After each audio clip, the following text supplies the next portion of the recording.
Stories that stay. Uttarakhand के छोटे से कस्बे नैनीधारा में एक पुराना फोटोग्राफी स्टूडियो था, कपूर फोटो स्टूडियो।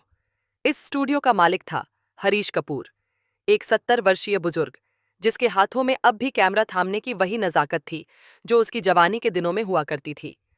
स्टूडियो अब पुराना हो चला था, दीवारों पर लगी तस्वीरों पर धूल की परतें चढ़ चुकी थीं, लेकिन हरीश अब भी हर सुबह दरवाजा खोलता, कैमरे को साफ करता और इंतजार करता पुराने दिनों के लौट आने का।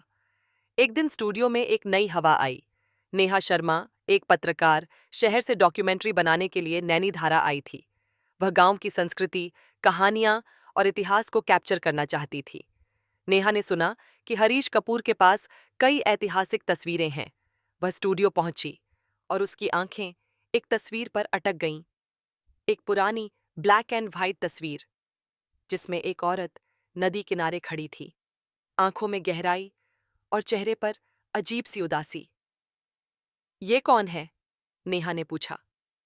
हरीश कुछ पल चुप रहा, फिर बोला, ये ये एक रहस्य है जिसे आज तक कोई नहीं सुलझा पाया। हरीश ने बताया कि यह तस्वीर 1984 की है। उस वक्त एक अनजान औरत स्टूडियो आई थी, नीला सलवार सूट, गीले बाल और आंखों में डर।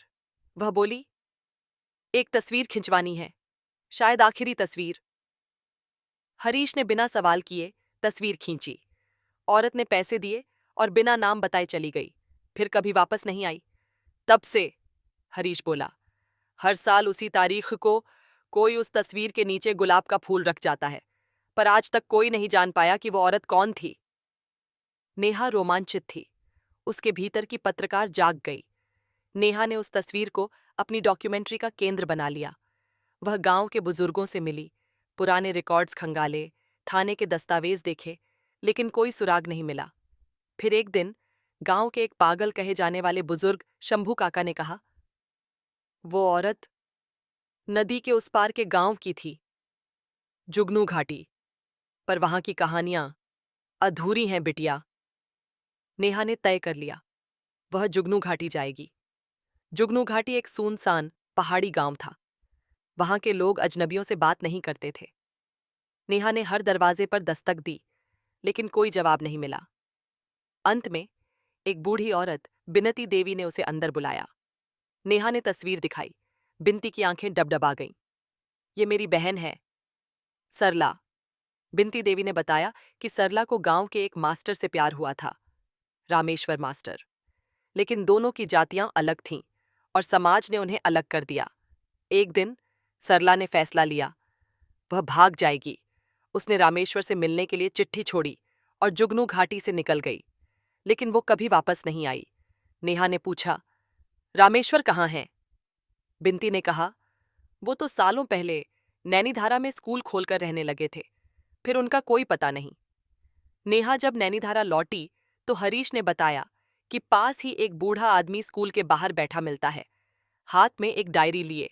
उसका नाम कोई नहीं जानता, पर वह रोज एक ही पन्ना पढ़ता है। नेहा वहां पहुंची और देखा, वही आदमी धीरे धीरे पढ़ रहा था, सरला, अगर तू लौटे तो इस बार मैं समाज से नहीं, खुद से लड़ूंगा। नेहा कांप गई। वह उसके पास गई और तस्वीर दिखाई। बूढ़ा सन्न रह गया। सरला, वो आखिरी बार इस तस्वीर में ही मिली थी मुझे। नेहा ने रामेश्वर को सरला की बहन बिनती से मिलवाया। दोनों ने एक दूसरे की आंखों में अधूरी कहानियां पढ़ीं और सालों के बाद एक चुप्पी टूटी, रोने, मुस्कुराने और गले लगने के बीच। नेहा ने इन सबको डॉक्यूमेंट्री में रिकॉर्ड किया। अंत में तस्वीर के नीचे इस बार गुलाब के साथ एक और चीज रखी गई, एक चिट्ठी। सरला, अब मैं आ रहा हूं। नेहा की डॉक्यूमेंट्री सच्चाई की तस्वीर ने देश भर में धूम मचा दी। उसे नेशनल अवार्ड मिला, लेकिन उसके लिए असली इनाम वो आंसू थे जो हरीश, रामेश्वर और बिनती की आंखों से बह निकले थे। हरीश ने उस तस्वीर को अब फ्रेम से निकाल दिया और उसकी जगह एक नई तस्वीर रख दी, रामेश्वर और बिनती साथ खड़े, पीछे गुलाब का पौधा। तस्वीर के नीचे लिखा था, कुछ कहानियां तस्वीरों में नहीं, इंतजार में बसती हैं। Please like, share, and subscribe our channel for more interesting stories.